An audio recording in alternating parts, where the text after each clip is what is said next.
Mark, congratulations. A tremendous result, obviously, and a performance of great commitment and no little skill.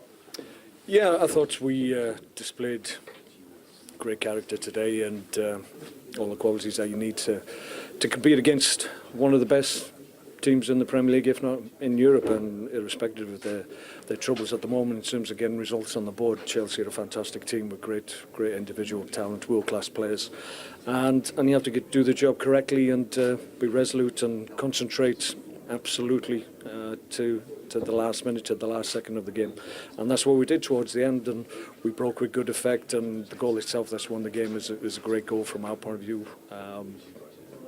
Good build-up, and Marco at the back post has been able to produce a great skill and put the ball away. So, all in all, we're really delighted. We've beaten them twice in short span of time, and both efforts were huge from our point of view. But overall, I was really pleased with what we produced.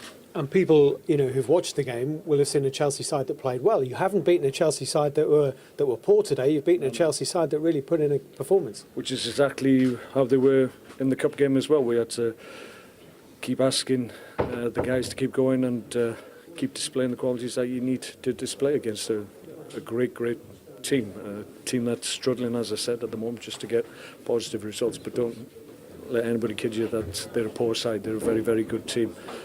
They will turn it around without a shadow of a doubt, but maybe they won't go up against as many committed sides as committed as we were today. And I guess the person who perhaps epitomised that more than anything was maybe Eric Peters, who went through the wars a little bit in the first half in particular, but stood up and was counted. Yeah, I mean, we need that on occasions. We've had to do early substitutions, and sometimes that doesn't give you options towards the end of games, and you can lose games as a consequence. But Eric stood up, as you said, to be counted.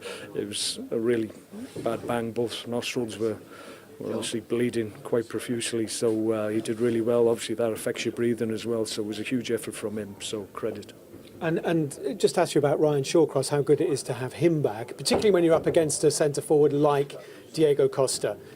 He met him sort of head to head, if you like. Yeah, listen, Ryan loves those challenges, and you have to have physicality in the Premier League. There's the big athletes, big guys, and you have to be able to match the challenge of world-class strikers, and that's what Diego Costa undoubtedly is. And I think Ryan really did a good account of himself. He's shown his qualities once again. Continues to be overlooked at international level, but obviously he's been out injured. But even before that, I haven't seen too many centre halves that understand the role of playing at the back as Ryan undoubtedly does. So who knows if he keeps his fitness, keeps his form, which he's doing exceptionally well at the moment.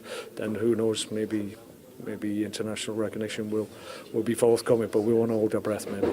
There's sympathy isn't something that gets handed out very much in Premier League football because there's not a lot of room for it. But Jose Mourinho not here today, under enormous pressure. He's a fellow manager. What do you feel about his position?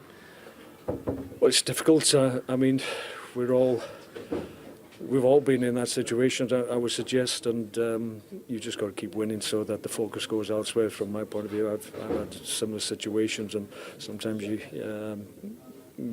go under in terms of you're told that you're no longer needed. I think Jose, in terms of the credit that he has at Chelsea and what he's achieved there, and what he's brought to the club in terms of trophies and success, then surely people should cut him a little bit of slack, because he's been a fantastic manager for Chelsea, and I see no reason why they should make the change. But there's always a focus. There's a huge amount of attention on the Premier League, and when the top clubs have a period where they struggle somewhat, then that becomes a big story.